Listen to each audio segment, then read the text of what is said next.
Beaming to you from the Plastic Microphone Studios, nestled deep in the heart of Cajun country. Welcome to Fave 5 from Fans.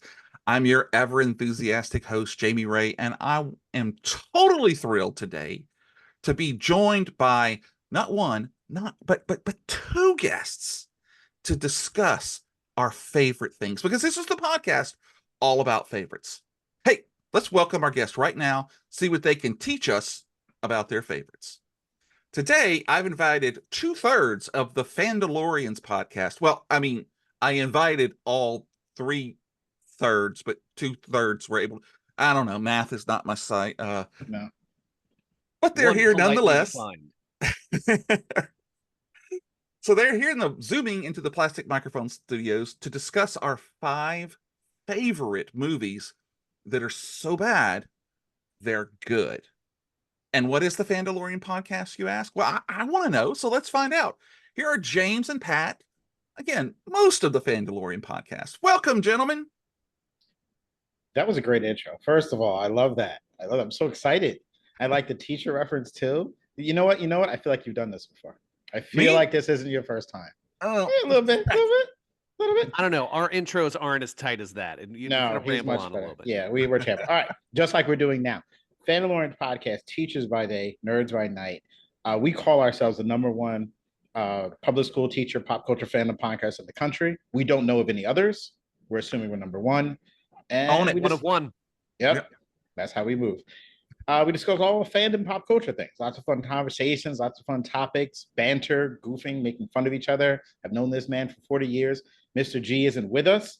I've known him for about 25 or so, depending on, he came to my wedding and I'm blanking on how long I've been married. 2001? Yeah, I don't remember my own wedding. Yeah, it was 2001, so 23 years. Met him at the wedding, and we discussed all sorts of fun fandom stuff. Cool.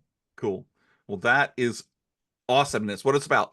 Okay, so the idea for this came from, well, why don't you guys tell our 19 people who are listening to me all over the world, especially in Angola. Again, I'm not sure if it's the prison or the country, but let us know how we came up with this. Well, I'm being told it's the prison. So I'm being told it's the prison. I'm being told it's the prison. But go ahead, McDonald. Your sources say. That's my people. I mean, this started as a byproduct of COVID, because like lots of people, you don't really know how to hang out with people outside of your home during COVID. And so Mr. Richardson suggested, hey, we should, just like do a Zoom. And so we kind of tried it out, and, it's just chit chat and we're having fun. And he's like, we should just record this and let people listen. And we were like, nah, that was, we were just, joshing around, really wasn't focused. And I forgot whose idea it was, but somebody was like, well, let's just put together a lesson plan. And that's one of the things that we do is every episode that we have, we create a lesson plan. It's, this point, then this point, then this point. It allows us to make sure kind of everybody gets their shots up, that, we kind of share a little bit, because I don't know if you noticed so far, some of us like to talk a little more than they should. It's usually me, but it's and it came out very nicely, and over time we've gotten a pretty loyal fan base. I mean, it started with just like friends and family, but much like you, we don't have anyone in Angola, but we have like listeners in New Zealand and listeners, rando spots, and we appreciate them all, and it's super fun. Well, that's awesome. And we're going to talk more about that a little bit later in the show, and give everybody all your socials and where to find you and all of that good stuff. So the topic for today came from James. Was it you that reached out? Yeah, I think I was the one who reached out because we were looking for a topic, and I was trying to come up with something that would work for us. And I'm a very negative person about all the stuff we discuss with the podcast. Are you positive about that? Yeah, I'm positively negative about everything. And so I suggested a few things. How about movies we can't stand? You said, no, we have to be positive. So then I was like, all right, movies we don't like people that people don't like that are bad, but we love it. So, right. I mean, look, there is a whole genre of this, guys. This is called good, bad movies. Mm-hmm. And, what we consider a good, bad movie is kind of different for everybody. Because for me, like when I was coming up with my list, I was thinking of a number of factors to, what makes a good bad movie. Number one, it has to be kind of disliked by the general public, and then there has to be something that you kind of like about it. So you can't be like, oh, the Avatar movie, that's a good bad movie, because sure, the premise was kind of boring, but it's empirically a popular movie. It's not a bad movie. That movie So just made me blue. yeah, well, haha. No, I mean, so honestly, when I consider a good bad movie, I think of a movie that has like a fatal flaw that I would have really, really, really liked if not for blank. Right. A lot of times it's so bad it's good, but it has to be unironically bad. Uh-huh. And so, and then, or lastly, it has to be kind of so dated that it's bad, but that kind of gives it its charm. Okay. And that's a good bad movie. These are the things that at least I was considering when I made my list. How about you, Mr. I'm not going to say mine because you went on for like 30 minutes. So I'm just going to stop so we can actually start it. See, we troll each other. So I'll save mine later. Well, that's it for this episode of Yeah, Good night, everybody. Run out of time. It's in and out. McDonald's going for an hour. This is what happens every time we're Well, on our subsection 3 of part A says, I don't. Wow. Well, I put a little bit again, exactly what you said is what I did, but I added a little stipulation to mine. I actually went to the Rotten Tomatoes, and nothing from my list is 50% or more on either category. wow. So it's movie. I did like about 20 something movies that I absolutely love, and then I went and looked at them, and surprisingly, and I'm going to talk about when I get there, a lot of those movies had like 60 and 70% rates. And I was like, well, crap, I can't talk about them. There's going to be a lot of movies that I don't talk about, and people are going to watch this episode and go, why didn't he say A, B, or C? And I'm going to tell you about that when I get to it. So I'll throw mine in because I was just joking around before, but mine came down to this. I have trouble. I usually just don't like a lot of things. I'm very picky on our podcast. It's pretty clear. I tend to just be critical of everything. McDonald's in the middle. Mr. G loves it all. He watches Hallmark movies. It's all down that way. So I had to Google a list of movies people can't stand. And I'm like, let me scroll through it and see if there's something that I really like on the list. Right. My number 5 was on the list. I was stunned because I love it. I turned to my wife. She's like, what do you mean that's on the list? She was offended that people don't like this film. So then I started thinking about movies that, people really hated. I too went to Rotten Tomatoes and checked some numbers. I'm like, wow, people didn't like this. So my wife put me on to the first one, and then I went down that path. So I have some ones here. I'm ready. Well, that's perfect then. That's perfect. Well, I think we both know how we're doing this now, all three of us. So, yeah. I mean, if you guys are ready, I'm ready to jump right in. Let's do and it. We're going to start off with James with his honorable mentions. And if you've never watched the show, this is the point in your life where you think this is where it all started going downhill. But if you have listened to the show, you know that when an honorable mention is something that just couldn't quite bump out one of those 5, or that it had a very special reason that it had to be on this list. So James, you have a couple, right? I have a couple. I think I may have one. I was working on the second one, but I realized a lot more people liked it than I thought. But I'm definitely gonna go with it's Star Wars, isn't it? Last Jedi or something. I have to go with a movie from my youth, No Holds Barred. I don't know if you ever saw it. God, yes. It is the Hulk Hogan Zeus vehicle from maybe 1985, 86. As someone who was a huge wrestling fan, this was a big deal. Hulk Hogan was in a movie where he's playing, I guess, a wrestler, but it's not WWF at the time. I'm not really sure. And as someone who watched wrestling every Saturday, there was a tie-in to wrestling. So he was facing Zeus on TV with Macho Man and everything. Yeah. I remember watching the movie, going to see it. And listen, I've watched it back recently. It's a terrible film. It is absolutely terrible. But in that time period, 9, 10-year, 11-year-old me, I loved it. I loved him beating the people up. He beats these people up in the limbo. He's throwing people around. It's so absurd. Yeah. But I remember rewatching it. It was like early in the whole runs where TV shows would be on TV kind of thing. Love that film, No Holds Barred. That's my one honorable mention. The other one I kind of not sure about. but definitely loved No Holds Barred as a child. Okay. Well, you could throw the other one out if you want. We're down. I like the Explorers, but I feel like more people like that than I thought. Yeah. No, I would agree with you. I think a lot of Yeah, people. see that I thought that because it came out in that Back to the Future zone, like there was so many things Yes. happening at the time, it kind of fell down. It was like under, I guess, appreciated. And looking back, apparently it's more beloved than I thought.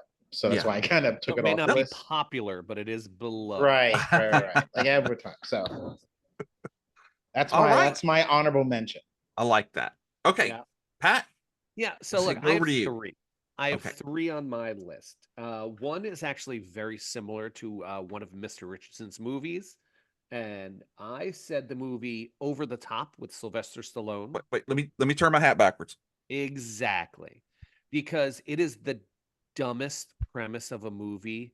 You're like, all right, I don't know how, I mean, I know how they got this movie made because Sly Stallone said I wanted to make a movie, but imagine you take Sly Stallone out of it and you just say, I'm going to make a movie about arm wrestling. And it's so stupid. It's so poorly acted, but I can't ever, anytime it's on, you're like, oh, what part are they up to? And I'm like, and it's just, it's fantastic. And I mean, it's beloved, Right. but everybody beloves it because I think of its a kind of absurdity, of its stupidity in such a kind of positive way. Yeah. So, and another movie I had in that same vein. Did you ever realize you didn't realize how good a movie was until they made a remake of it, and you were like, wow, first one actually was really, really good. Yeah. So for me, because my other honorable mention is the movie Roadhouse. Oh, wow. Roadhouse is a terrible movie. The first one. Yeah, that's what I'm saying. The Okay. original. It's Yes. because you know how I know it's a terrible movie because the remake is just flat out off. It's Oh. awful. It's so bad. But the only thing that keeps that afloat, the original Roadhouse, is Patrick Swayze. He's so charming. Oh, Yes. He's Sam going. Elliott's mustache Oh, took that's half true. of the Let me load. take that back. Not Sam Elliott, just his mustache doing all the action. Yeah. But Swayze is so charming that he takes these terrible lines and you're like, I'm in. Yeah. You're too stupid to have fun. See, and if anyone else says that other than Swayze, you're like, that may be the dumbest thing I've ever heard. These are great picks, McDonald. And then lastly, I wanted to go for a comedy, and I was trying to think of a comedy that is stupid, but not intentionally stupid, because that's that fine line with comedy. So my honorable mention for it, this is an empirically bad film. Okay. And I don't know if you guys have ever seen it, but it makes me laugh. So the movie is Euro Trip. Oh yeah. And it came out in the mid 2000s, and came out after Road Trip, and it was supposed to be that kind of like buddy comedy, kind of, slightly gross out kind of comedy as well. And it's so dumb. Was that Tom Green? No, that was not Tom Green. Hold on, He wasn't one of the people in the crew, but I can picture it in my head. Michelle Trachtenberg was in the movie, and that's the only one I know. And it's a bunch of people I've never heard of. Okay. What this is probably most famous for is the song Scotty Doesn't Know. Okay. I don't know if you've ever heard it. If you haven't heard it, Google it. No, but we would love for you to sing it for us now. Oh, I only sing solo. You can't hear it. Nice. I love it. I saw that coming and I still chuckled. Yeah, I know. It's an old joke, but it's still a classic. It still works though. But I mean, look, this movie is not, it has a bunch of nobodies in it, and it's worth a watch, but it's so stupid. And I don't think it's intentionally stupid like it was trying to be. It's just stupid, but it's definitely watchable. So it makes you laugh. That's why you love it. Yeah, oh, absolutely. Okay. All right. Awesome. And it is 47% on Rotten Tomatoes. Okay. It's just under the line. I'm digging it. I do like how we have an empirical number. I like to quantify my good bad movies. By the way, there is actually a Twitter feed for Sam Elliott's mustache. If if you're ever interested. Really? We need I've to follow tweeted that. back and forth with his mustache before, and it's a lot of fun if you ever are bored. So Would you good to know. consider that tweeting back with his mustache one of the highlights of your life? I mean, wedding, child, it's got to be 3. Am I wrong? well, okay. I know it's a different ranking than today, but we're just trying to. Can I just say that's like 5 in Okay. that 5? Yeah, That's yeah. fair. That's fair. I'm good with that. I accept that. Since we're ranking things of 5. Yeah, makes sense. I'm happy with that. I'm happy. All right.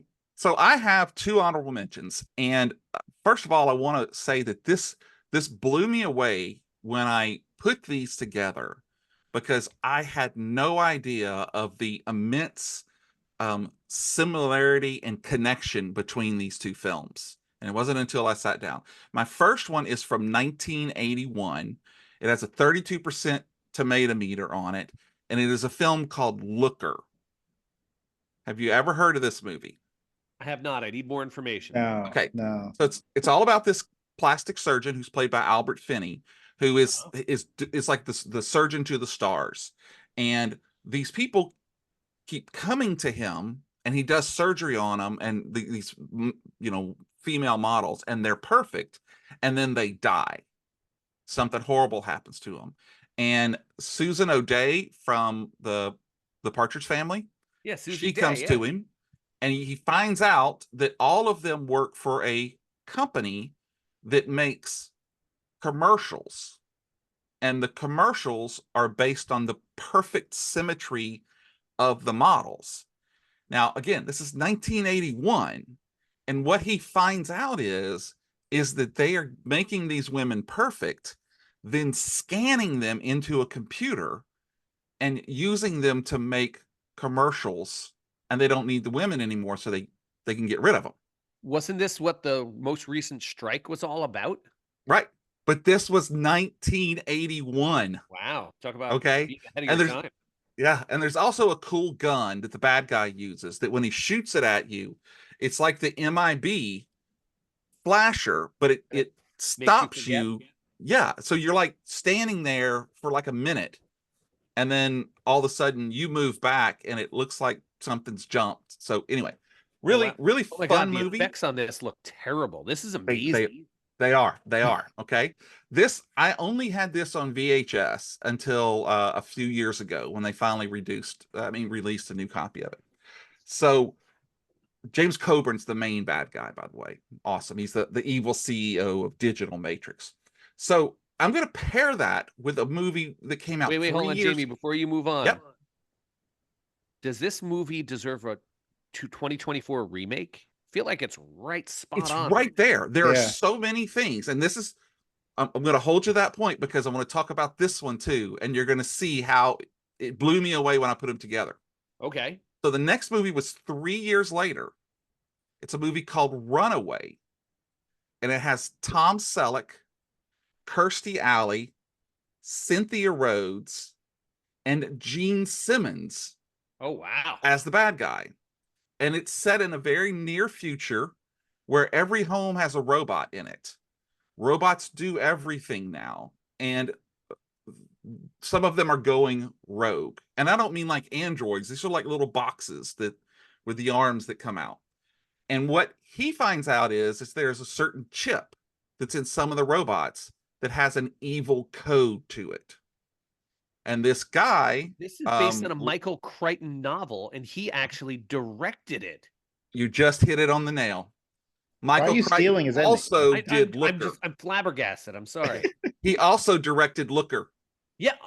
Oh, wow. Okay. Wow. So now you've got these evil robots who are turning on people. He's made a bullet that basically hones in on your DNA, and he'll shoot it and it'll go around corners and chase people down and then blow them up. So this is like evil Amazon Alexas. Exactly. So this could also get remade. Exactly. Both of these could be made into one movie, basically, if you wanted to. I like where your head's at. Okay, but do you Don't see give it away for free, Jamie? Yeah. Do you see how awesome that is from 81 and 84 to make movies that are wish I would have picked now. that theme. Yeah, right now. That's so great. They're both good, especially Gene Simmons's performance. He's just so over the top. And the end Shocking. scene on a construction building where these little spider robots that he inject like acid on you. It's anyway, if you can find it, it has a 46%. Oh, it's Rotten on Tomato. YouTube. The full, no, actually just the trailer. The trailer. So it's again two Crichton movies back to back. I couldn't believe it. So that's going to pretty be my incredible, honorable actually. mention.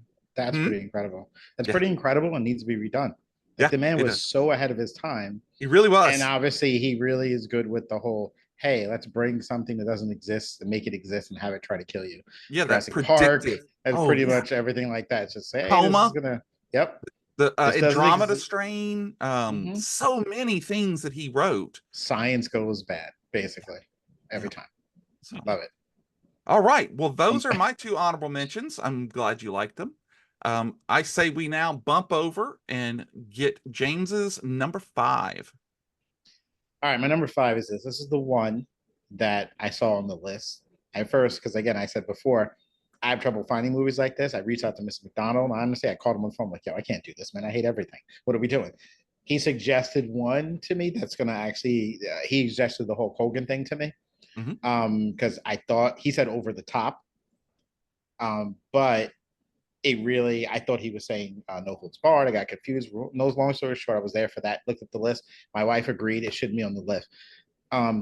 Death of a Funeral, the original movie came out in 2007, British version. 2010, they had another version, an American version starring Chris Rock, Tracy Morgan's in it, Zoe Saldana's in it, Martin Lawrence is in it, Keith, who is I got? Keith David, Regina Hill, Danny Glover, Tracy Morgan, I think I said already. And basically, if you don't know the premise of this, it is Chris Rock's character is preparing for the funeral for his father. In addition, all the siblings coming in, you got sibling rivalry. It's a comedy, family members, whatever. And then Peter Dinklage shows up of Game of Thrones fame. And we find out, I mean, spoilers, but he was in a relationship with the father, who was a happily married man. And that all comes out. It's like a one-day event at the funeral. The whole thing is like over a 3-hour period. It is hysterical. The fact that this was on the list was mind-blowing to me, to my wife over there. She was annoyed as well. I'm like, how is this on this list? It was like number 6 down. It is hysterical. I think it stems from the fact that people saw the 2007 version and 2010 is not that far out for the comparison. They were like, oh, I like the original. That's fine. This cast is stacked. We have Luke Wilson as the token white guy in the cast, but this cast is stacked. It's hysterically funny. It had a budget of 21 million, made 49 million. Wow. Wasn't well received as well. I mean, almost double the money. Rotten Tomato scores is 43%. It's free on Amazon Prime if you own Prime.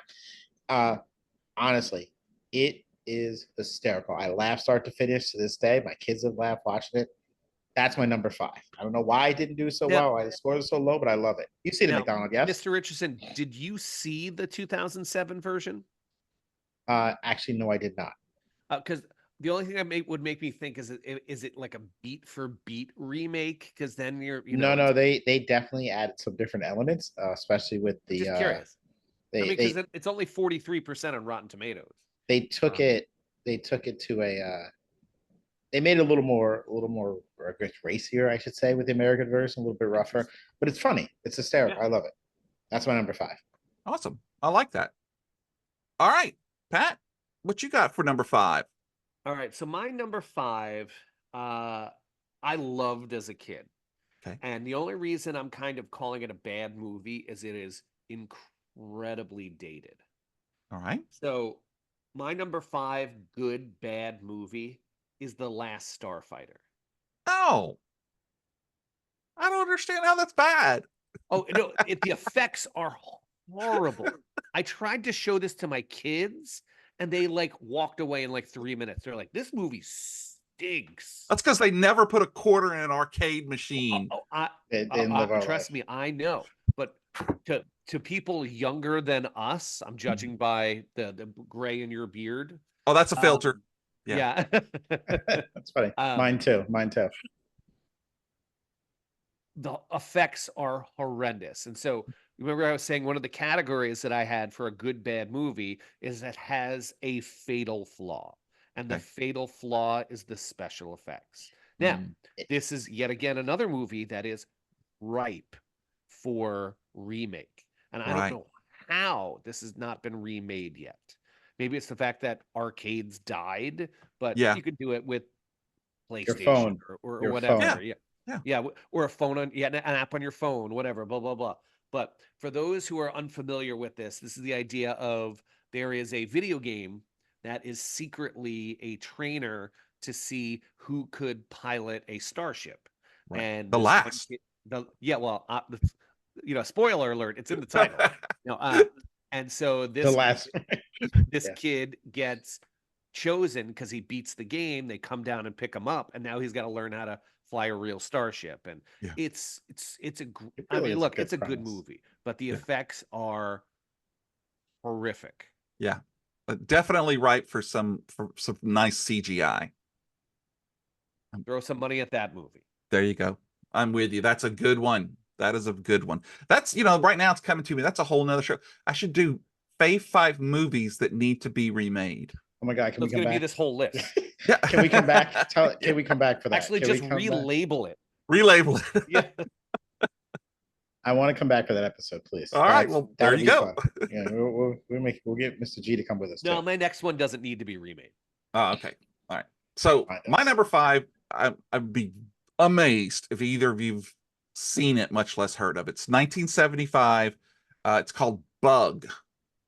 All right. And it's directed by Janot. It's a horror movie. It's directed by Janot, and I'm not even going to try to say the last name, but who went on to do Jaws 2 and Supergirl, which should be on this list. It is about... No, that's just a bad movie. Yeah. It's about a scientist, Bradford Dillman, who's about the only name in this. It's actually executive produced by my guy Roger Corman back there, but he's uncredited. And there's an earthquake, and all of these cockroaches come out, but they're not regular cockroaches. They have these little things in the front that sparks, and so they go around setting stuff on fire, including a cat, a bush, and a truck. Best part about the movie is when it descends on a group at a church, and it gets in all the 70 beehives and starts setting them on fire and stuff. Oh, it's such a bad movie. But I love it because it's I've never seen anything else like it, first of all. Second of all, the last third of the movie is about the professor who's slowly losing his mind, trying to mate these things to make a super bug. I don't know why. And he uses this old diver's helmet to bring pressure and all of this. It only has a 38 on the tomato meter from Rotten Tomatoes, but I watch this movie at least every couple of months. I'm going to say this. I just looked this up because as you're saying this, I'm like, I hit the first bug. It took me to an Ashley Judd vehicle from 2010, 2000. Yep. I'm like, can't be that one. So I went back to the 70s version, and I was literally skimming it as you were talking, where I literally read the part on the Wikipedia where it says, the scientist keeps one bug alive and becomes obsessed with breeding it. I'm like, wait, why would he do this if it's killing people already? And then you said it. Like, what? Hey, this bug has killed innocent people. You know what we should do? We should breed it, make it more intelligent. So it really knows when to set the fire. Yeah. And he converted them to be carnivores by feeding them steak. So now not only will they burn people, but they'll eat them after they're dead. Well, why didn't you just give them steroids while you're right at it? Exactly. Click that. I was literally interrupt the silence. No, I heard you guys go silent because I had clicked off. I'm like, I'm not gonna lie. I went to find out where you can watch it. I'm like, where can I watch this? It's available on Netflix, guys. Yeah. Netflix Prime Video. Yo, listen, Levin, I'm in. I need to watch this. This is insane. I mean, from the very beginning, it's a great film. So anyway, there you go. Bug, 1975. Give me some stuff. I'm excited about all right, this. Mr. Richardson, let's hear your number 4. Your Quattro. Your 4th grade. Yes, I am 4th grade. That's great. All right, here we go. So you paid attention. You did the reading. Here's what happened, guys. It's very simple. With Fandalorians, Teacher by Day, Nerds by Night, we cover a lot of different topics. We do dip into the Marvel and the comic and the superhero worlds a little bit. We go into all the different things, though. So I need one kind of costume character film to be in this thing for me. Okay, I'm down with So that. I went with the original first Suicide Squad that came out in 2016, the one with Will Smith, the Okay. one with Jared Leto, the one with Margaret Robbie, which has a 26% on Rotten Tomatoes. That movie was incredibly bad, and I enjoyed it. Now, Jared Leto's performance as a Joker, I mean, okay, but You don't have to like every part of the movie. no, Right. but Will Smith as Deadshot was excellent. Yeah. Viola Davis obviously is incredible. And all the other characters as well. Again, it wasn't funny as the one that James Gunn did a few years back, but the action was in it, the adventure was in it. It made let's see, $175 million budget, made 749, so it made some money. It just was critically panned because they didn't like the performances of Leto, which really was one of the reasons, and the Snyderverse and things were falling apart. But if you outside of that stuff, it was great. I enjoyed it. A lot of fun, a lot of action, good ending. Harley Quinn was amazing. One of my first versions of her. I'm like, oh wow, they did this one right. Right. That is number 4. Panned, but I love it. I rewatch it. Suicide Squad. It's on Max if you want to find it as well. If you want to watch it. Awesome. That's a great pick. And I do, you're very right. I think the whole point of them bringing the new Joker and the new Harley Quinn and everything to screen was interesting. I just don't think they were able to, okay, are we going to have enough of it? Are we going to have too much of it? And they ended up not giving us as much as we needed. Right. They made some mistakes, but it was still an enjoyable film. Well, Will good. Smith carried that, and Margaret as well, so it was good. Yeah. Excellent choice. And that's why we're picking them. I like big swings. Anytime that someone goes big, I'm all in. And did it hit 100%? I'm with Mr. Richardson. It's watchable. I enjoy it. Oh, I do. Yeah, I've seen it a couple times. But all right, well, Mr. McDonald, why don't you give us your quid? All right. So for my 4th pick, I am shifting serious gears because what I noticed in my kind of just research of good, bad movies is there's really only 3 types of good, bad movies. Okay. You have action movies, you have horror movies, and then you have comedies. Because look, I mean, like dramas and, romance, there's no good, bad romance movies or rom-coms because they ended just being bad. But Lily, my youngest, will say that While You Were Sleeping is a bad romance movie. But, No, I like it. Anyway, that's just a good movie. See, I don't even think it's a good bad movie. It's a good movie. But anyway, all right. So I'm gonna. So you're challenging her daughter. Wow, that's just I know, right? He's got some stones.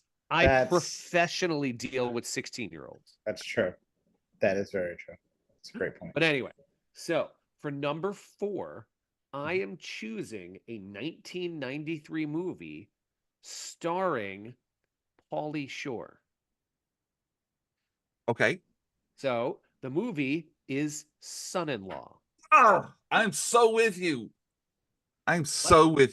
So for those who don't know, my 90s crush was Carla Gugino, and she stars as Rebecca, and she lives in a South Dakota farm, and she goes to Los Angeles to go to college, and then she befriends Pauly Shore in college. Buddy? And he, they're not romantically involved, but when he comes home with her for Thanksgiving, he has to pretend to be her fiance for some reason that I just absolutely have no idea.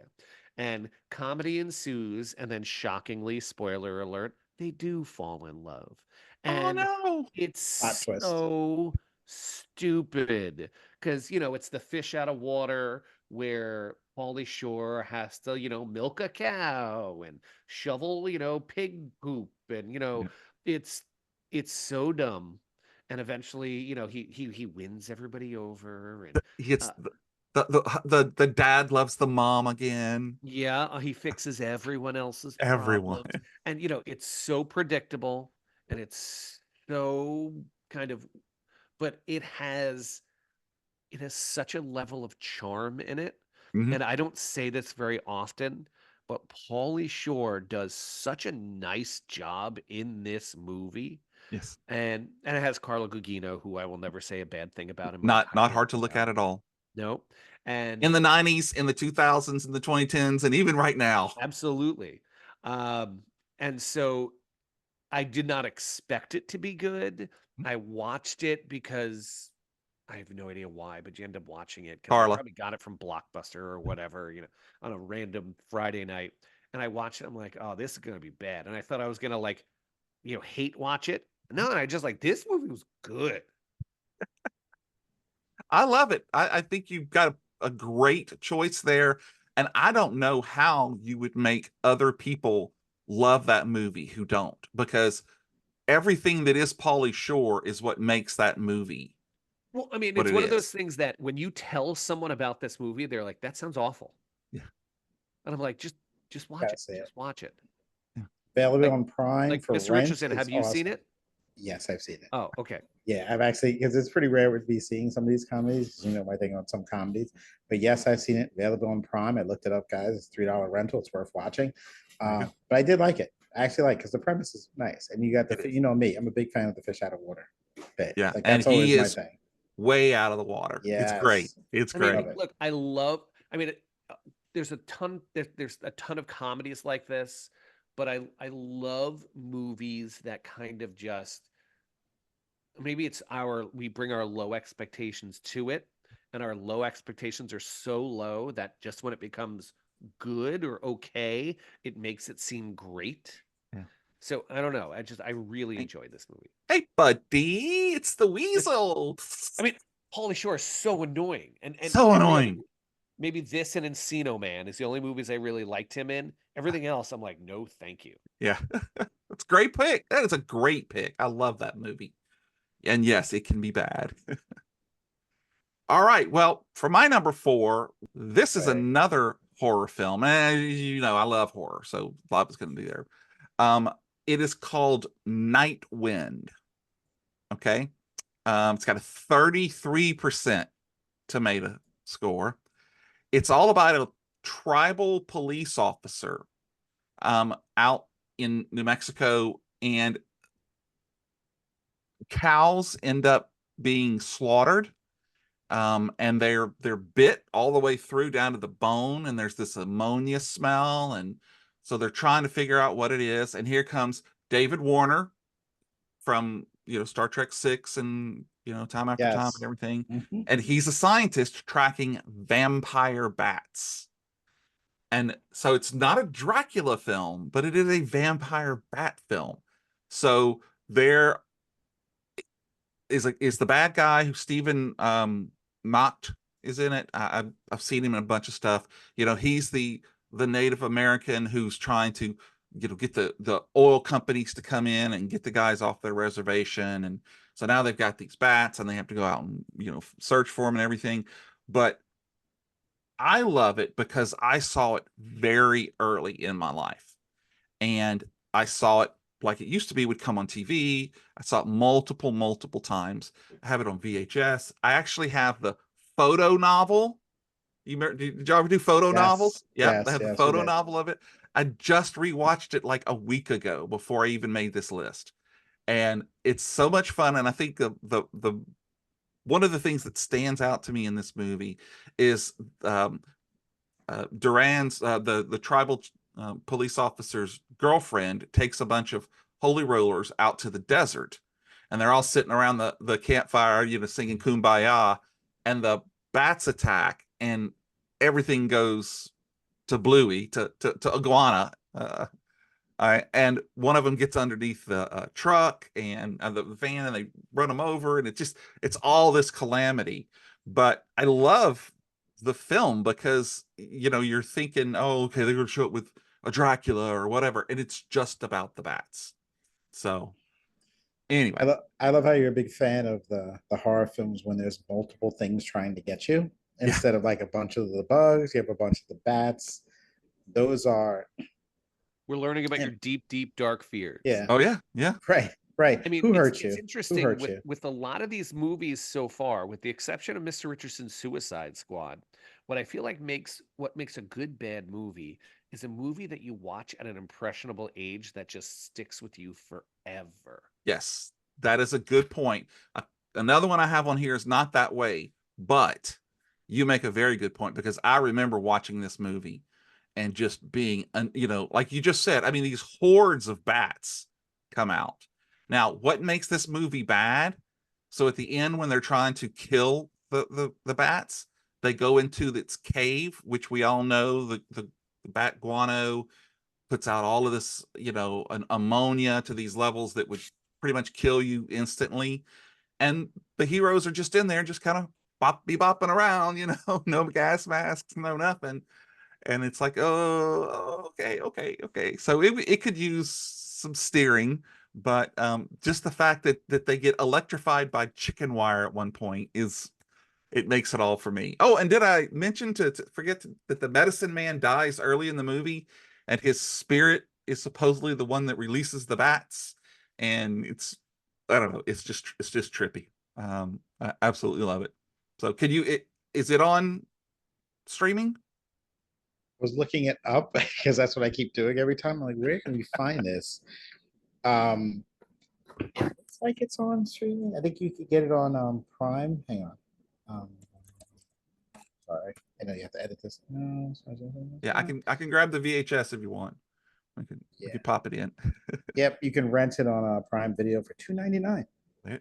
There you go. And Apple TV if you have it. There you go. Yeah. Check that one out. Or yeah, I've got it on mine. So, all right. So we are now at our number 3 favorite. Mr. Richardson, what you got for us? Okay, so what I went with this one, I had to do different types of movies. And I did a superhero movie. Here's the thing. This is a movie that did have a good Rotten Tomato score. But what happened was that over time, people have turned on this film because of one of the cast members in it. It's still a good movie. And so I picked it as I was researching the films and everything. Like, why do people hate this now? Because this was a great film. Is OJ in it? No, it's not The Naked Gun. But that, honestly, that is a perfect film. I don't know what you're talking about. I had to go with the Karate Kid remake with Jaden Smith and Jackie Chan. Okay. That was really well done. That I enjoyed. My kids watched it. I loved it. But over time, because of the Jaden Smith hate and how people really don't like him, people have soured on the film, don't like it. It's not like the original. I don't like it was beloved and then it was hated. Now I think it'll have its run back. That's why it made my list, because I still love it and I'm not just following the crowd. But what's going to happen is this, because they're making a new Karate Kid movie, we're going to take Jackie Chan from this film, team with Ralph Macchio, like almost like a multiverse Avengers Assemble. Because even though it's a Karate Kid version, the story, and if you haven't seen this version of it, here's how it's a little bit different. Jaden Smith and Taraji Henson is a parent. They're leaving America to go live in China. Mm-hmm. So now he's fish out of water in China. I'm a big fan of that. And he's obviously getting bullied, beaten up and everything. And he runs into Jackie Chan, who's the handyman who happens to be Jackie Chan. Yeah. So he's teaching him how to fight. He's obviously pretty much playing himself. It's pretty much playing himself. He's like, I don't fight. And I mean, the scene alone where the bullies are chasing him to beat him up and they run into Jackie Chan and he wasn't Jackie even cast in the movie. He was just fixing something in the background. Let me show you how to do it. Is that Jackie Chan? Get him in this. What is he doing? He proceeds to do the Jackie Chan stuff, beats him, then trains the kid. I think there was a tournament. I don't know. My children, this was a rewatchable in my house with my young kids. They watched it a lot. And then over the years, like I said, because of Jaden Smith and that kind of thing, it became hated. We don't like this. And then obviously when the series McDonald that came out on Netflix, Cobra Kai, right? Yeah. Yeah, when that hit, there's a lot of hate directed towards this. It will come back around. It made my list because I still like it. I still love it. I enjoyed it watching it with my kids. So you're holding the receipts. You're waiting for it to come back. I'm waiting. All right. Well, I dig that one. Personally, I saw that one and I felt it would have been a good movie had it been called something else, but they didn't nearly, in my mind, recapture that partnership that Miyagi and the young kid had. But that's why it's your favorites, because that's why. That's it. Plus, again, like the story we talked earlier about, reason why my kids rewatch it so much, they loved it. So you have that kind of through their eyes thing as well. Exactly. All right, old man McDonald, EI 3.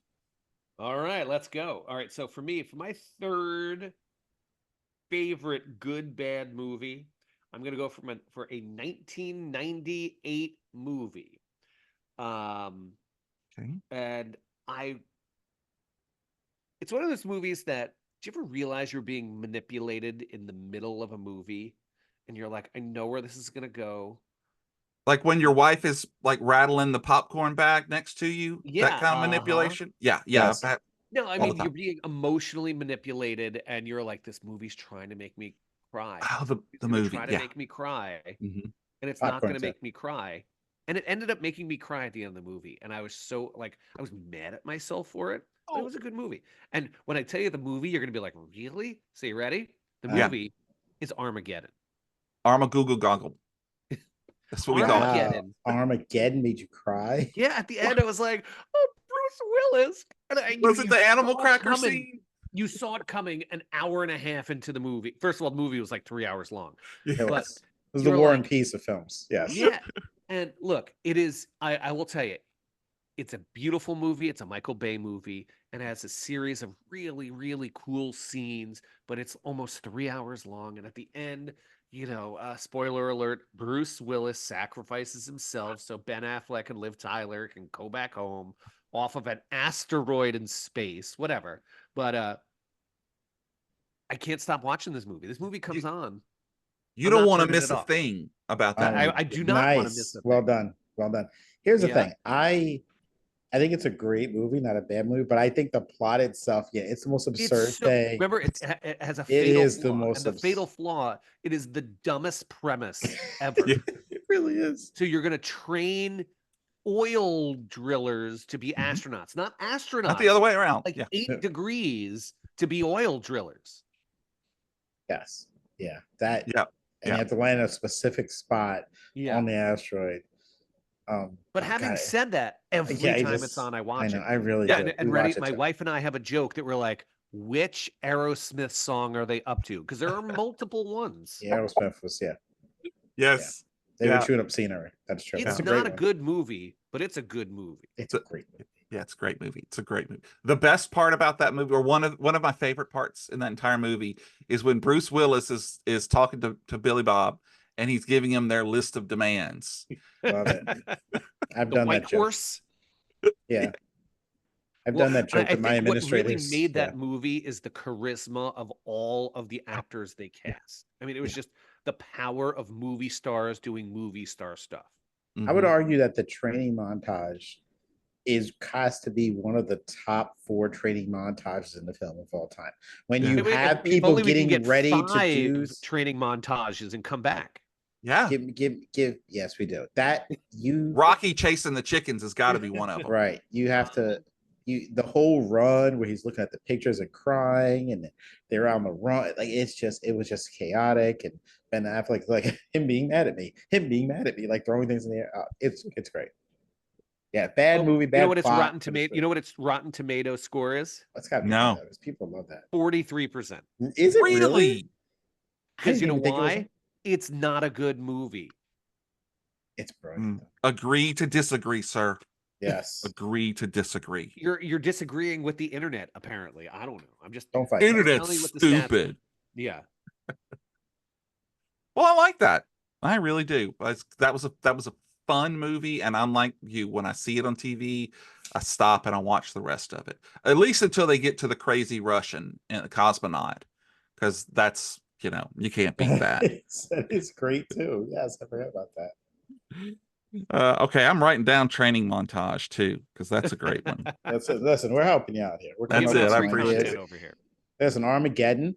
If Yeah. anyone wants to watch, you got AMC on demand, Apple iTunes, Amazon Video. You can find it. You can watch it. It's worth the watch. Even the trailer. I'm very curious. Wait, Loving it. Mr. Richardson, what I want you to do is I want you to show it to Bryn. I'm going to show it to Ryan. Oh, Bryn has seen this thing numerous times. Oh, Bryn, she you've has? seen that. Because Ryan's Armageddon, never right? seen it. I want to see if he'll finish this movie. But they Ooh. land on the asteroid. She's seen it. She remembers. Yeah, no, we love it. We Does love that it count here. as her being on the pod? Yeah, it does. She counts as another time, but it's not our pod. That's All right. Well, I'm going to go to what so many people call a bad movie. The fact that it only has a 19 on the Rotten Tomato meter. It is from 2012, and it is Ghost Rider: Spirit of Vengeance with Nick Cage. Okay, I kind of like that movie. I understand why people don't like it, but I I do. like that movie. I do because they're wrong. But Nick Cage is the Nicolas Cageiest he has ever been in this movie. I mean, it beats Mandy. It beats the unbearable weight of what. Well, The I gotta fact, tell you, Jamie, yep. I had 2 Nick Cage movies that almost made my honorable mention. Oh, really? Face Off? No, ready? Con Air Yep. and National Treasure. But you could throw Face Off. Every Nicolas Cage movie made from 1990 till about 2010 Yeah. could be a good bad movie. And he's still he's doing the Spider-Man Noir series now.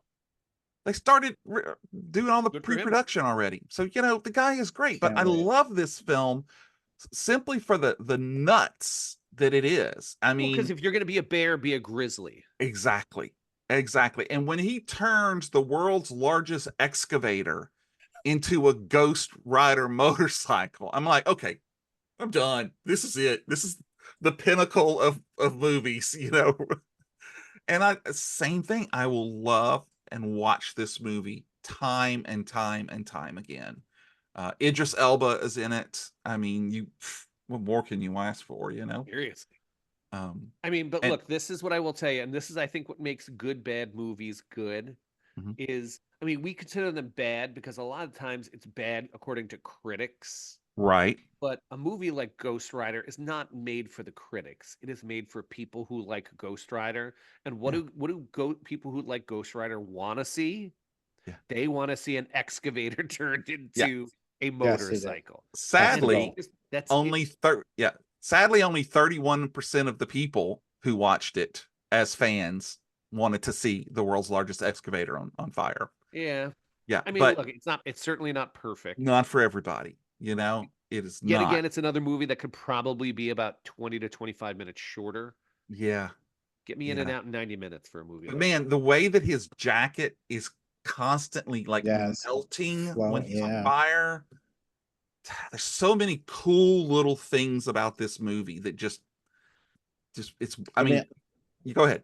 I'm a big fan of I'm looking for the Deadpool Wolverine coming out. I'm looking for the fact they're going through the multiverse. There's 2 things. There was one thing. Now there's 2 things I really want to see. I need to see him fight the Hulk. I need a Wolverine Angry Hulk moment.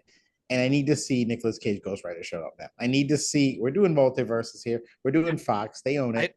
I also want to see Wesley Snipes Blade. I need to see a lot of these.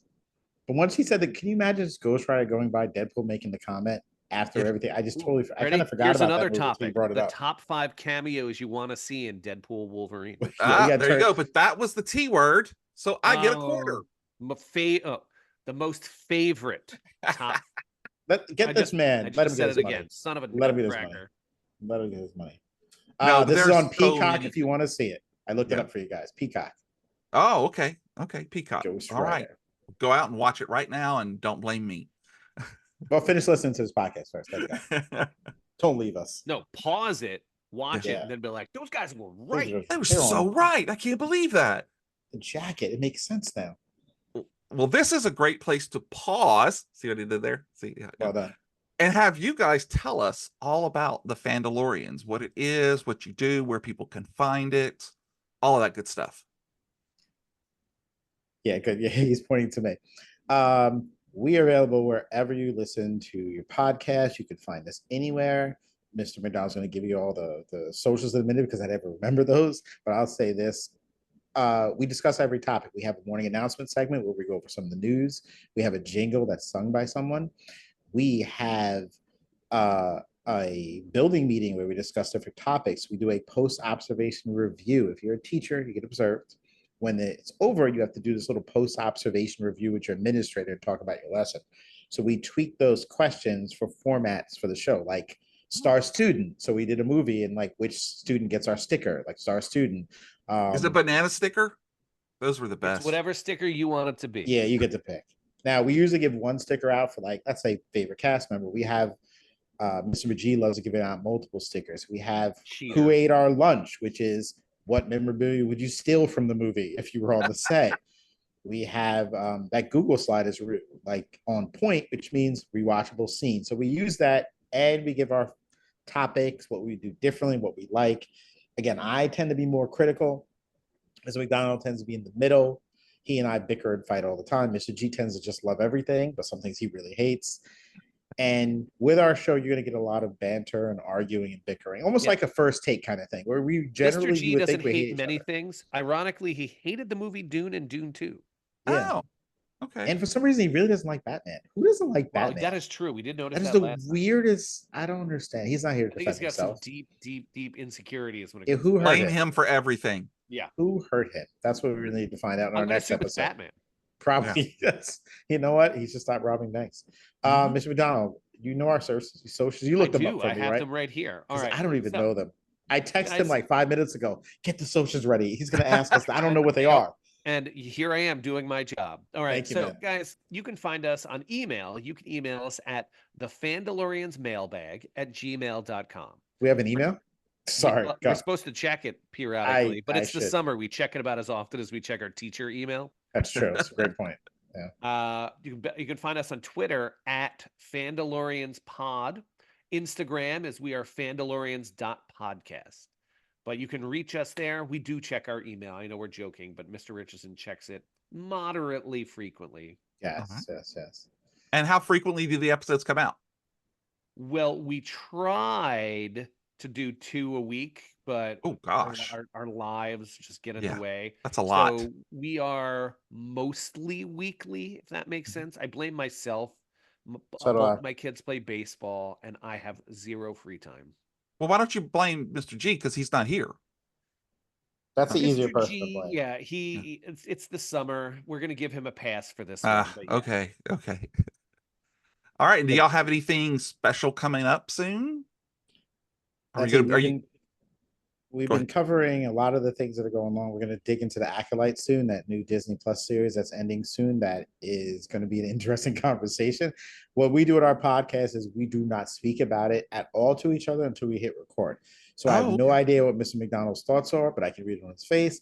And we basically in a group text go done. But we don't talk until we hit the button. So because we used to, and then all our good arguments we're gone. Chat, yeah, and then we don't repeat it. So we don't talk about it. So that's going to come up. Yeah. Obviously, we have a big Bluey episode planned because Bluey is apparently the biggest thing in the world. Let's talk about it. I have friends who have watched Bluey. There's adults that watch Bluey. And so we're all going to watch a few episodes and discuss. Yeah, Bluey is the biggest thing in the world. One thing about our podcast, we started doing what we enjoyed more, the Star Wars, the Mandalorian, that kind of thing. And then as we got going, we're almost like 120, 30 episodes in. We were like, we have to cover like everything. We can't just stick to it. Let's branch out. And then so people ask us to review, or they asked us to watch Bridgerton once. For a while. Yeah, someone said, "Why don't you watch Bridgerton?" So we watched it. I liked it. Mr. G liked it. Wasn't that bad? I'm a big fan of the Bear. The Bear. We watched Stranger Things. People asked us about that. Marvelous Miss Maisel, which I thoroughly enjoyed. Yeah. There's a lot of different things out there that aren't all people wearing capes. So we branch out. We discuss a lot of things. We're also trying not to just review stuff because if you haven't watched it, you don't want to, pay attention. Right. So we'll do anniversaries of movies. Like we can do 30th and 40th anniversaries of certain movies.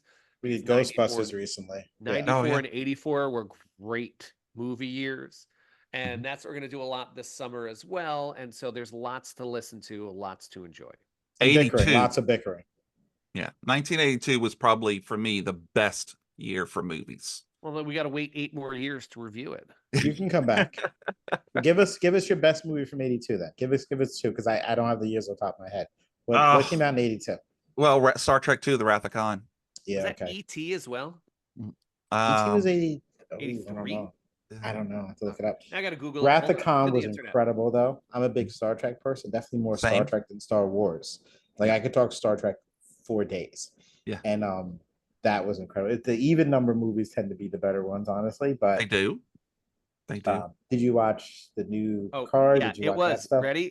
This is the top box office for 82. E.T., Raiders of the Lost Ark, Rocky 3, On Golden Pond, An Officer and a Gentleman, Porky's, Arthur, Star Trek 2, Poltergeist, and The Best Little Whorehouse in Texas were the top Nice. 5.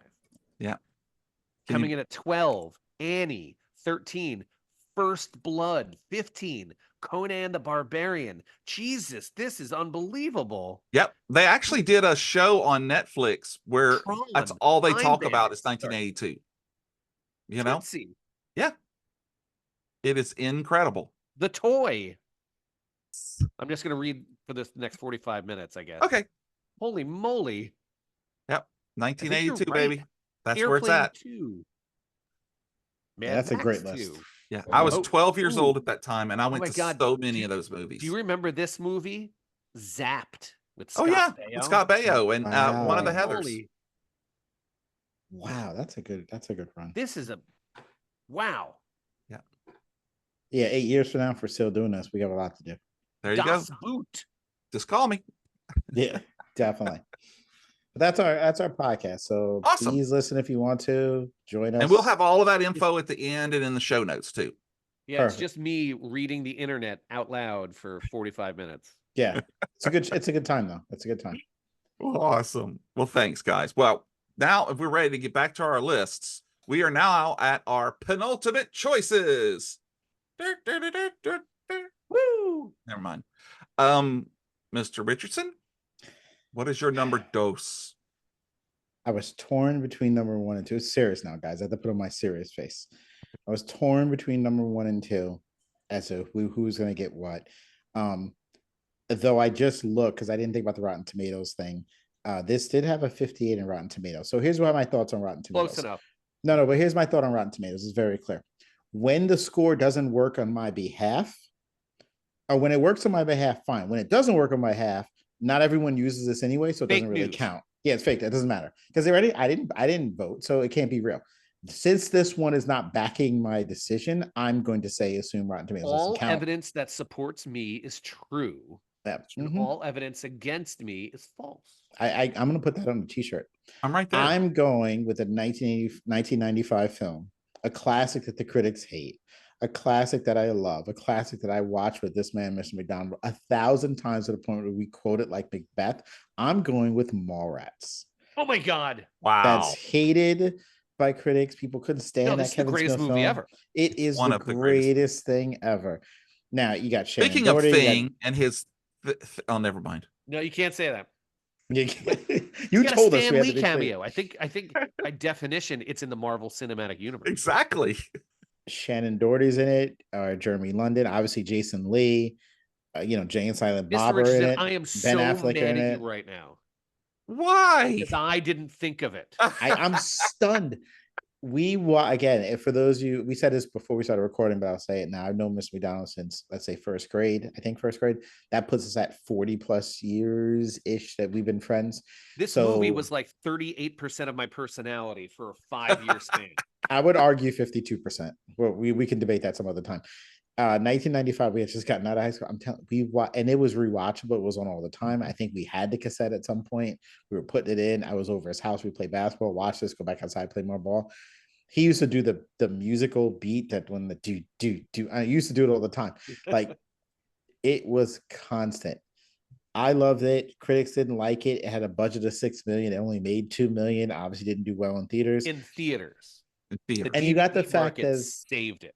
as someone who read and loved comics, to listen to, I mean, he did a lot in obviously Clerks, but in this one, when he really just the debates and arguments that McDonald and I would have about deeper things like who would win this, who would this, why would this happen? It was all there. Loved it. Mallrats, that's my number 2. That is awesome. And so you are aware, not only is the fact that Stan Lee is in this movie as Stan Lee, but in Captain Marvel, Stan Lee is reading the script from Mallrats. Yeah. So Yes. that's canon right there. That's a triple entendre. It was perfectly done.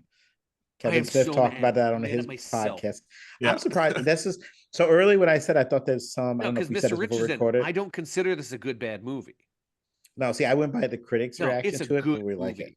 Oh, it's great. No, it's a good movie. I went by critics' reaction, but we I obviously know. love it. Now, I assumed it might have been on your list, but yeah, that's my number 2. Yeah. Oh, I know. now You're my embarrassing. second one's gonna be such a letdown. Yeah, you embarrass yourself. This is terrible. You might as well just pass. Don't Can do my it. internet just drop out now and just Yeah. Embarrassing the Oh. family, I'm going through a tunnel Yeah. right now. embarrassing the podcast. I know. Oh, Richardson. I thought this would be the well one you played. had. That's Yeah. why. But go ahead. Oh, all right. All right, let's see what your penultimate choice is, My Mr. number McDonald. 2. All right. Number 2. So my second movie, it's a 45% on Rotten Tomatoes. And if you remember, it's a 2004, just celebrating its 20th anniversary. And it was on a string of disaster movies done by the same guys. I'm gonna go for The Day After Tomorrow. That is a bad movie. But that's where the world froze over, right? Yeah, yes. it's no. God, that's good. It's yeah, bad, but I can't turn it off. Like, hey, let's burn the Library of Congress to keep warm. Because ready when I was doing my research with this, I was just chit chatting with my wife, and she was like, "What about The Day After Tomorrow?" I was like, "Yeah, that is a good bad movie." And she was like, "Yeah, remember the scene where they have to outrun the freeze? yeah, Like they're right. outrunning nature." Yeah, that's But incredible. it also is a kind of heartwarming, movie. It's got Dennis Quaid acting his butt off. It's got Jake Gyllenhaal just being kind of charming in a charming kind of way. It's got wolves too, and wolves as well. Yeah, Yes. plural. I don't think they got acting credits on it. They might have. You don't know what they do. They were like, "Oh yeah, it's Jebediah T. Wolf." Right. Sure, yeah. But look, this movie, and the reason I put it up so high is it's been on TNT a lot recently, and I throw it on because I'm a big fan of pseudoscience. Okay. Science that feels just right enough. And the idea that every in climate scientists in the world was so off that everything they thought was going to happen in 100 years is happening in 3 months. Right. And then you're like, okay, go, let's do it. And then so this led to 2012 happening. And 2012 is just a bad movie. Yes. But they still make those. I think these are the same guys who did, I almost chose this one. Did you guys see Moonfall? Oh God, I love that bad movie. It's so bad, but it's so good. Bad. Yeah. The moon is just a construct. Yeah. Yeah, that's a good one. But anyway, so The Day After Tomorrow, if you've never seen it, it is absolutely worth a watch. Yes. And it's like it dips its toe into realism because it's trying to teach you a message. And at the end, when the frost happens and like all of North America is frosted over and there's a line to get into Mexico and people are jumping the fence and it's like a wink about immigration. And you're like, come on, guys. But I get it. It was fun. I really enjoyed it. Yes. Okay. Well, I really can't say much about that one. I have seen it, and I love disaster. We did an episode not too long ago about disaster films, and yes, that movie was a disaster of a film. Speaking of which, it's available everywhere, by the way. Hulu, HBO Max, it's all there. It's a disaster. Absolute disaster. You asked what hurt me earlier, Mr. Richardson, and now I feel like I'm ready to tell you. Oh my God, tell us. Lay down on the couch. Here we go. It was The Bridges of Madison County. And that's really all I'm willing to share right now with you is it hurt me bad. You had a good cry on that movie? So bad. That's tough. Yeah, we all jumped on the banana seat of the bicycle when we were young, right? Everyone. Yes, we did. It was that. It was that. No. Okay. Let it out. Yeah. Get back together because you need my number 2. Zone. You're good here. Yeah. Okay, my number 2, my penultimate choice is so bad it doesn't even have a tomato meter rating. Is it old? From 1979. Oh, Okay. It does have a 34% rating from the audience with over 500 ratings. The movie is okay. The movie is called Microwave Massacre. And it's the story of Donald, a construction worker, who gets so fed up with his wife, May's, just horrible cooking. She's always trying to do French cooking and all these different things, and she's horrible at all of them. And all he wants is to just go to work and open up his lunchbox, and there'd be like a ham sandwich, but she's got like what's supposed to be chicken cordon bleu. And once she sends him a crab sandwich, but she just put the crab into 2 pieces of bread. So he ends up having an argument with her after he gets a brand new microwave put in the house, which is those big industrial ones. I mean, again, it's 79. Right. Accidentally kills her and says, you know what? I'm going to cut her up and eat her. And he makes the best sandwiches. And now all the guys at work want some of his sandwich. Now, this in itself sounds crazy, but I want you to understand that Donald is portrayed by Jackie Vernon. And if you are unfamiliar with Jackie Vernon, he was the voice of Frosty the Snowman in all of those Bankin and Raz movies. That's outstanding. I'm looking at a review of Microwave Massacre, and it says, Microwave Massacre is the Porky's of trash horror. That's a great review. I just looked at it. And this actually makes me want to see it more. I may need to see this. It's actually, I picked up Arrow's, Arrow Video released a Blu-ray where they went back and remastered the movie and added some other stuff to it. And I love to watch this movie. And I picked one of my favorite lines out of the movie. It's at one point, of course, after he finishes eating all of his wife, he has to have more. So he'll go out and find, like his next door neighbor who's crazy, but he brings a woman of ill repute back to his house. And he says, what is your name again? And she goes, it's DDD. And he's like, you mean it's DD? No, it's DDD. My mother wanted to call me Delilah, but she stuttered. That's actually really funny. So all right, so now we know the kind of genre. It is available on Tubi, by the way. Oh, it is. Oh, yeah. I love Tubi. You can rent it on Apple and iTunes. Let me ask you a question though. Yes. Because again, I didn't see it. I'm going to watch this. Everything you said today needs to be watched. I'm not going to lie. I'm sorry. No, it needs to happen. But what I have a question is this. So he accidentally kills his wife. Yes. And then he decides to cook her and eat her. I feel like there's something in between that. There's a leap in there. Yeah. There is. Like, whoa, he's a cannibal? What is that? Hold on. Is he cooking her in the microwave? Is the microwave giving it the secret power? Right. No, so what happens is he accidentally kills her and then he kind of freaks out. And they were in an argument. And so he cuts her up and wraps her in tinfoil and puts her in the freezer. Okay. So that later on he can go dispose of the body. And then the next day or so, he goes to get what he thinks is a piece of meat to cook him something to eat. Oh my gosh. He cooks part of his wife, and then he realizes how good it's. And there's so many best parts about this movie, but he ends up trading, like the construction workers are all sitting on the girder eating, and he always has the worst stuff, and they're like, man, what are you eating? And he's like, oh, it's some brisket, and the guys are like, oh no.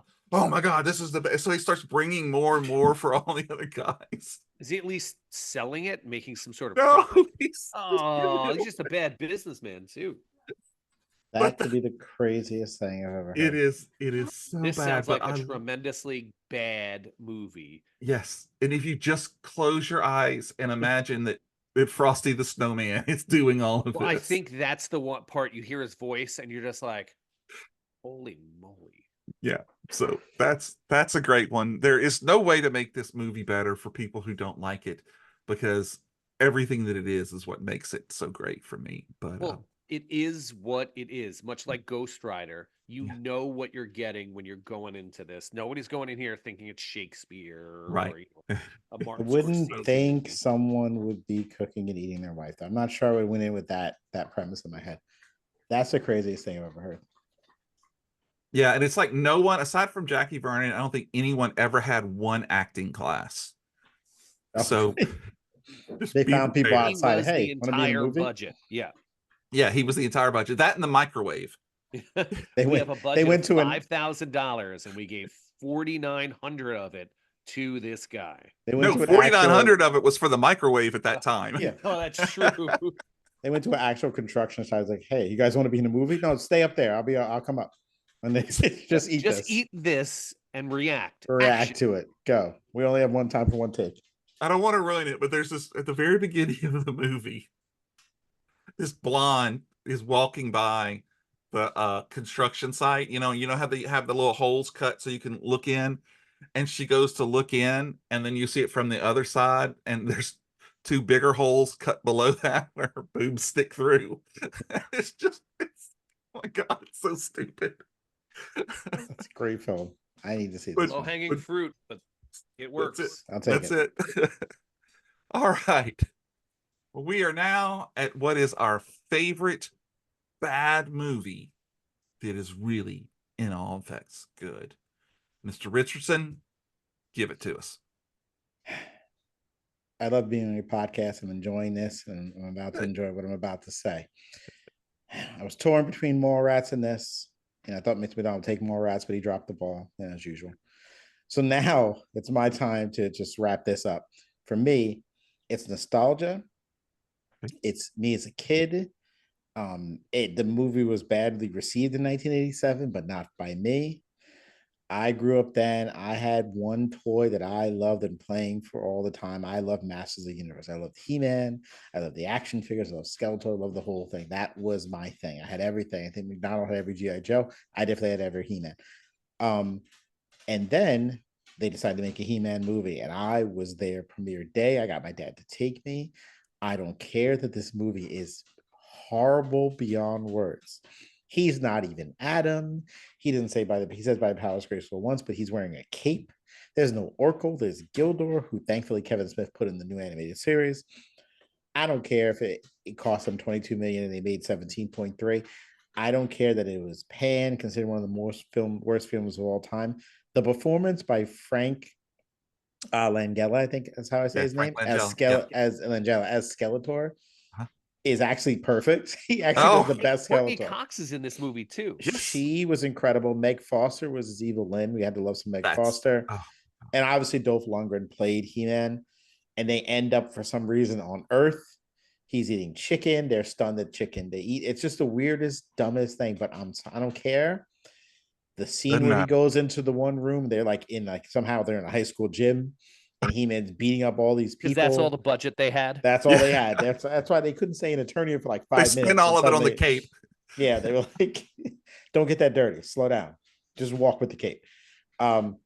Listen, it was action packed. The special effects were terrible. I don't know, but it was He-Man. It was live action, and that's kind of what I really wanted, and was stunned that it was made as trashy as it was. That is my favorite bad movie of all time. I love that. I absolutely love that. There's nothing wrong with it. That was my thing. I think it's just a bad movie, Mr. Richardson. What'd you say? I think it's just a bad movie. Yeah, for you. But if you loved that's it, all right. That's all right. I'm not one to judge because my number one is not a flavor for everyone. Mine's on Tubi. If you want to check it out, McDonald, what do you got? All right. So for me, this is I'm gonna say this is actually a movie that was incredibly ahead of its time. It's a 2001 movie, and it is a remake of a cartoon that came from Archie Comics. The movie is Josie and the Pussycats. Wow. Did not see that one coming. Now, hold on. Wait, hold on. I didn't see that one coming either. No. I watched it. I want to say it came maybe on cable, or back then maybe it was DVD. I mean, like Blockbuster or whatever. But the idea here is Josie, Melody, and Val They're three small town musicians, and they're Please tell trying me to, you're reading that off of something and not yeah, just of from course I your am. head. And they're Okay. trying to make it in, you know, the He has a music tattoo on his arm. He's industry. lying. Yeah. It's on So his back. It's they true. they get a record deal, which brings fame and fortune, but they Right. soon realize they're pawns of two people who want to control the youth of America. They must clear their names, even if it means losing fame and fortune. Now, Oh, that sounds, it's fine. The plot is okay. Now, what made this movie so well is how ahead of its time it was. And the okay. reason it is so ahead of its time is it is blatantly and overtly advertising everything in its film. Really? Because the premise of the movie is that the record producers are putting subliminal messages in every pop song that makes you want to go to Starbucks and buy Target and and so it is so over the top with its advertising that, like, part of me, when I first saw it, I was like, this is stupid. And then you see it again and you're like, is this stupid, or is this ahead of its time? And Or is I'm there a part of, subliminal message in the video that's what I'm saying. making Yeah. you And I'm like, think maybe that it's good? it is, it's so much fun. Like, and I'll tell you the sneaky part, because I do have a soft spot in my heart. Mr. Richardson knows this as well. I love original music for Okay. movies, for bands, like made up bands. Like I love the movie Rockstar for that. I love Tito and the Tarantulas and From Dusk Till yes, Dawn, yeah, absolutely. Almost Famous. Any Spinal band Tap. that this is Spinal Tap, absolutely. But any band that they create their own music, and the songs on this soundtrack, they're real. They made a real album. They kind of slap, and it's like that early 2000s. It was right in my vibe anyway, Oh, and it's Nice Noodles and the Max Rebo Band. see, now you're like, yeah, but Totally I'm with you. telling you, if you haven't seen this movie, you're gonna watch it and you're gonna think it was made this year, because it is so in on marketing and like that kind.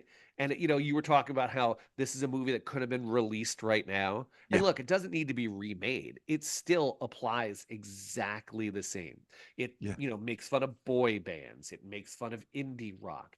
It is a really strong movie.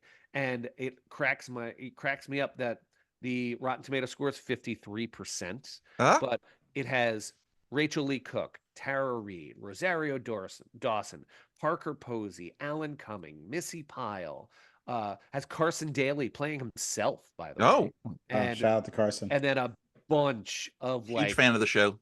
a He's listening. bunch of people Friend. from, like, if you were in 2001, they were super popular. So Wow. watch it. It is Prime Video. available on Prime Video, huh? Yeah. Yeah. So pause the episode right now, go watch it, and come back. And I demand you to do it, actually. Yes. He's already. I'll wait. Listen, I didn't want to laugh. Like, when you said Josie and the Pussycats, I was like, oh my gosh. My second favorite cartoon of all time was Jem and the Hologram. So I had not one to talk. They That was made You and live Super action- Gus love But they Jim. made a Oh, live action Jim. Gem and the Holograms Was not movie. good. And I was like, oh, it's going to be just like it. No, wasn't good. No, wasn't horrible. good at all. I tried to sneak onto the set. I'm not gonna lie. I wanted to be Synergy. Well, Synergy they've got needed to be long- black. They need to they be have out there. long tails and ears for hats. Couldn't pull it off. Couldn't No. be a furry. I could see that hurts. It hurts still. It's right there on the surface. Yeah. I'm so sorry. That's okay. I'm okay. Maybe Therapy they'll is do the okay. It's helping. I'll figure it out. Oh my gosh. All right. I can't wait to hear your number one. I can't wait to hear what you got. Which obscure 70s horror movie is it gonna be? Wait, hang on. Nope. Before you say it, Yeah. McDonald. I'm gonna go. What do you want to take? 80s or 90s as to the year of this film that he's gonna say. You take 80s. I'm gonna take 90s. All right, $10. Here we go. From 2002. Son of a. Mess that up. Okay. See, I feel like so- he just audibled. He's like, screw these guys. Yeah, it's like I'll do something I'm else. taking the 2000 movie Gladiator. Okay, so before I get to this one, I do want to say any of my podcast universe citizens are going to be asking themselves, is it the stuff? No, it's not. Is it Frankenhooker? No, it's not. Why not? Because both of those movies have greater than 50%. Because they're legitimately good movies. Because they are, exactly. You could see that's me with Patty back there from Frankenhooker. Nice. She's in costume too. God, I love that so much. Friend of the podcast. Yeah.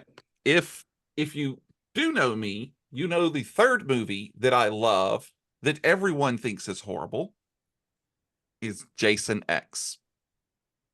Jason in space. Yeah, I like that one too. Yes. I was a big fan of that. Come on. It starts out. I will tell you, David I Cronenberg. laughed through that movie, but I don't think that was what it was intended for, but maybe it was. What do you think? Here you go, Jamie.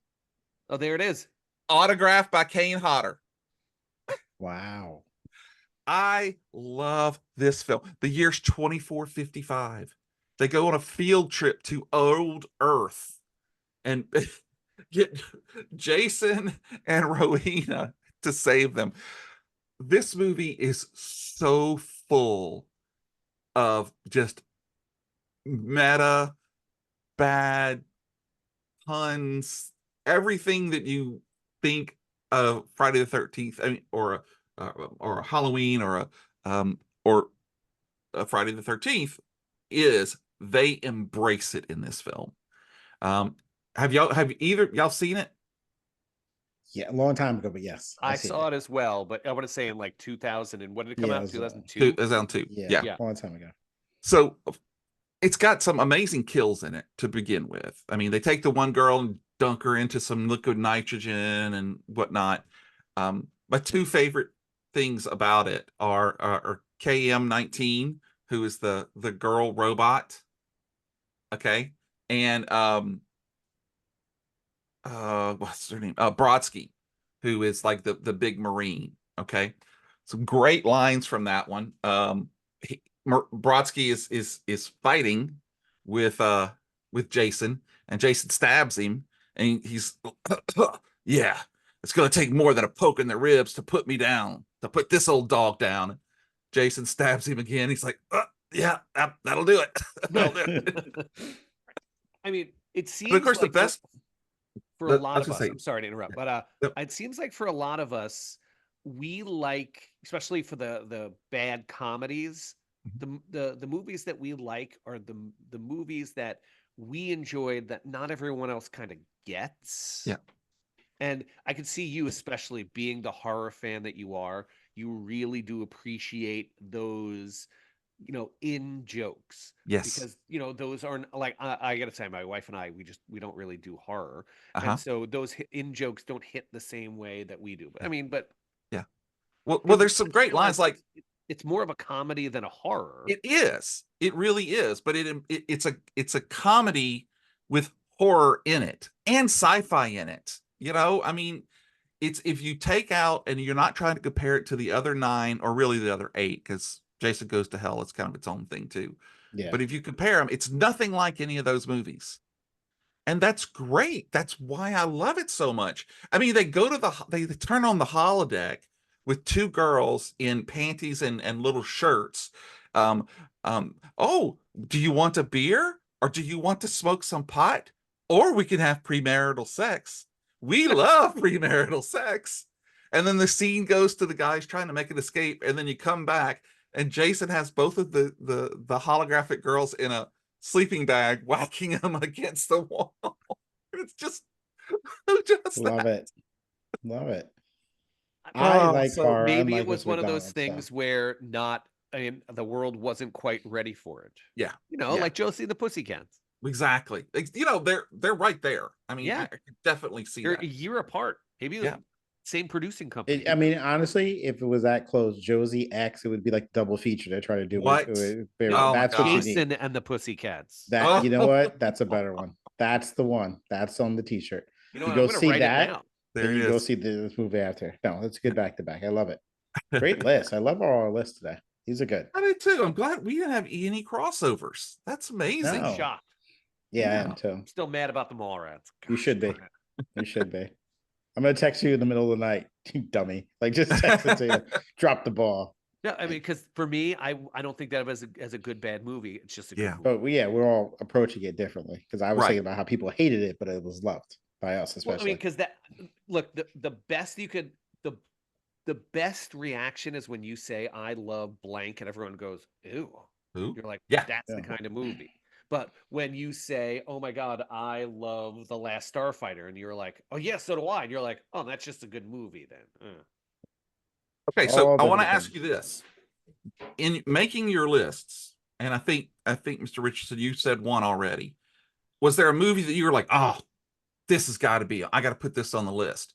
And then you go and look it up, and it's actually much higher rated than you thought it was going to be?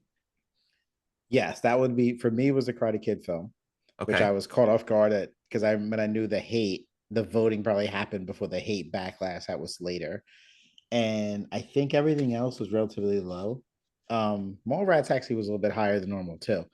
Yeah. But I think again it was beloved by the people who would go on there to do it, to vote for it. It was a lot of things. It was weird. It was weird. And then you look how many people voted. It wasn't as many depending on audience views, whatever. Right. But I liked it. So Mr. McDonald, you said Roadhouse, right? Yeah. Oh yeah. I was surprised that Roadhouse was on so many people's bad movie list. yeah.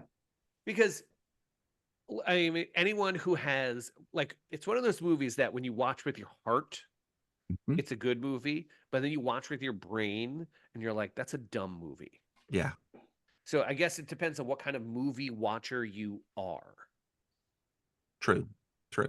Well, the one that stepped out for me, aside from Wolf Cop, which I don't know if you've seen Wolf Cop, but Angela, you need to watch that movie.